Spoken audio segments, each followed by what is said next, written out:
এই ভিডিওতে আমরা শিখব মাইক্রোসফট ওয়ার্ডে কিভাবে টেক্সট এবং প্যারাগ্রাফ ফরম্যাটিং করতে হয়। আপনারা যদি আমার এই শীটটার দিকে দেখেন, এখানে হচ্ছে বেশ কিছু ডকুমেন্ট আছে। এটা যদি আমরা একটা লেটার বা একটা ডকুমেন্ট ধরি, যে আমার এখানে হেডিং আছে, তারপর হচ্ছে প্যারাগ্রাফ আছে। দেখেন এখানে বেশ কয়েকটা হেডিং আছে এবং হেডিং এর আন্ডারে হচ্ছে একটা প্যারাগ্রাফ আছে।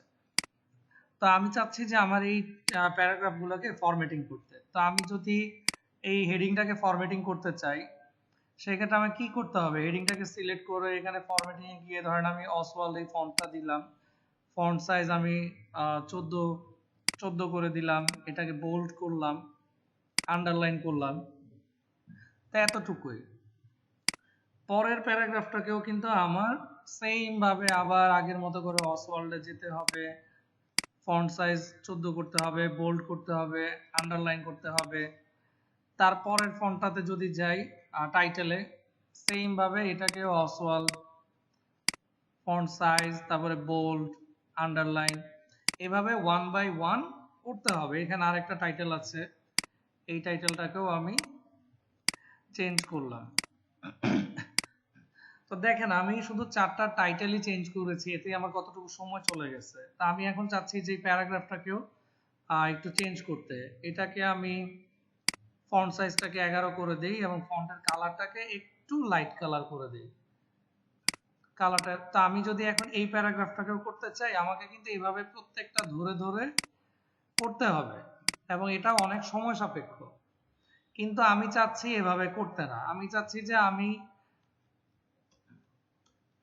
একটা টাইটেল আমি আপডেট করব, করার পর হচ্ছে আমি জাস্ট পরেরগুলোতে ক্লিক করব, এগুলো অটোমেটিক্যালি আপডেট হয়ে যাবে।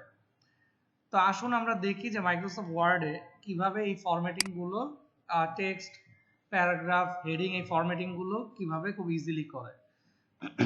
তো আমাকে ফার্স্ট অফ অল যেতে হবে, আমি জাস্ট হচ্ছে কোন হেডিংটা নিয়ে কাজ করব, আমি এই হেডিংটা নিয়ে কাজ করব প্রথমে। এই হেডিংটাতে আমি কার্সার রেখে, দেখেন এখানে আমাদের রিবনের হোম মেনুতে স্টাইলস নামে একটা সেকশন আছে। আমার কার্সারটা যেখানে, এখানে স্টাইলস একটা সেকশন আছে। এখানে দেখেন হেডিং 1 একটা অপশন আছে, no space, normal, heading 2, heading 3। তা আমি যদি এটা নামাই, দেখেন এখানে অনেকগুলো টেক্সটের অপশন আছে। তো আমার এত কিছুতে যাওয়ার দরকার নাই, আমি হেডিং নিয়ে কাজ করব। আমি হেডিং 1 এ আসলাম। তা আমি হচ্ছে হেডিং 1 এ কার্সারটা এনে রাইট বাটনে ক্লিক করব মাউসে। রাইট বাটনে ক্লিক করার পর আমাকে যেতে হবে এখানে মডিফাই। মডিফাই অপশনে যাওয়ার পর এখানে দেখেন নেম আছে হেডিং 1, হেডিং 1 ই থাকুক, কোনো সমস্যা নাই। Style based, style for following paragraph, এগুলো নরমালি থাকুক। আমি চাচ্ছি ফন্টটা চেঞ্জ করে দিতে, ফন্ট আমি চাচ্ছি অসওয়াল্ড দিতে। ফন্ট সাইজ হবে 14, ফন্টটা একটু বোল্ড হবে। দেখেন এখানে আমার প্রিভিউ দেখাচ্ছে যে কেমন হবে।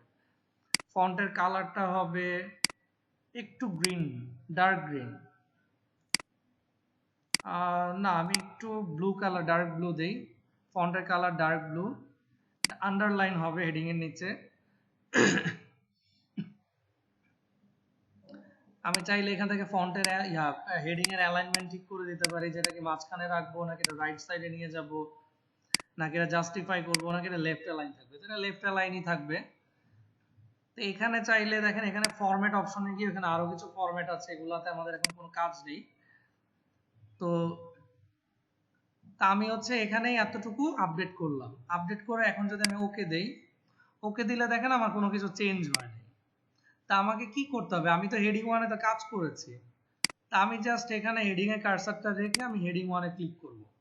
জাস্ট সিম্পলি একটা ক্লিক করলাম, দেখেন হেডিং 1 হয়ে গেছে। এখন এই যে হেডিং 2, হেডিং আবার হচ্ছে হেডিং 1 যেখানে আমি কাস্টমাইজ করেছি, মডিফাই করেছি, এখানে আমি সিলেক্ট করলাম। দেখেন এখন হচ্ছে 3 নাম্বার হেডিং এ এসে আমি জাস্ট এই যে হেডিং 1 যেটা ছিল, এখানে কার্সারটা এনে ক্লিক করলাম। হেডিং গুলোটা দেখেন ফরম্যাটটা আমার নিয়ে নিয়েছে। সেম ভাবে এটাও ফরম্যাট নিয়ে নিয়েছে। আমাকে কিন্তু আগের মতো প্রতিটাতেই প্রত্যেকবার কাজ করতে হয় নাই। তা আমি চাচ্ছি এখন প্যারাগ্রাফটা একটা কাজ করতে, তাহলে এটা আমি হেডিং না নিয়ে ধরেন এখানে নরমাল, নরমাল যেটা আছে আমি নরমালটাকেই মডিফাই করি। নরমালটাকে আমি এখন ফন্টটাকে আমি করে দিলাম ধরেন এরিয়াল, এরিয়াল ফন্ট করে দিলাম। এটা ফন্ট সাইজ 11ই থাকলো। এটাকে আমি বোল্ড করব না, এটার টেক্সটের কালারটাকে আমি একটু অ্যাশ কালার করে দেই, ডার্ক অ্যাশ। তো এটাকে আমি অ্যালাইনমেন্টটা জাস্টিফাই করে দিলাম। তা আমার এতটুকুই সেটিংস বেসিক্যালি দরকার। তা আমি এটাকে জাস্টিফাই করে দিয়ে এখন যদি আমি ওকে দেই, এখন দেখেন এটা কিন্তু নর্মাল যে আমার যতগুলো আমার টেক্সট ছিল দেখেন সবগুলো কিন্তু আমার এই ফরম্যাটিংটা নিয়ে নিয়েছে। তা আমার যদি এমন হয় যে এই প্যারাগ্রাফটার টেক্সট সাইজ একটু বড় লাগে, যেটা 10 করলে ঠিক হবে, তাহলে আমি আবার নর্মালে গিয়ে রাইট বাটনে ক্লিক করব, মডিফাই এ গিয়ে আমি সিম্পলি এখান থেকে ফন্টের সাইজ 11 কে আমি 10 করে দিব। 10 করে দিয়ে আমি জাস্ট নর্মালটাকে ওকে ক্লিক করলাম।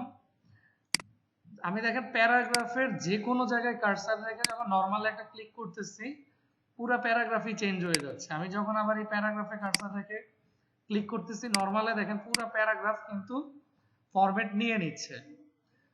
তো আশা করি বুঝতে পেরেছেন যে আসলে আমরা কিভাবে খুব সহজেই মাইক্রোসফট ওয়ার্ডে এভাবে আমরা প্যারাগ্রাফ, হেডিং এগুলোকে আমরা সিম্পলি একবার ফরম্যাটিং করে বারবার এটাকে আমরা ইউজ করতে পারি।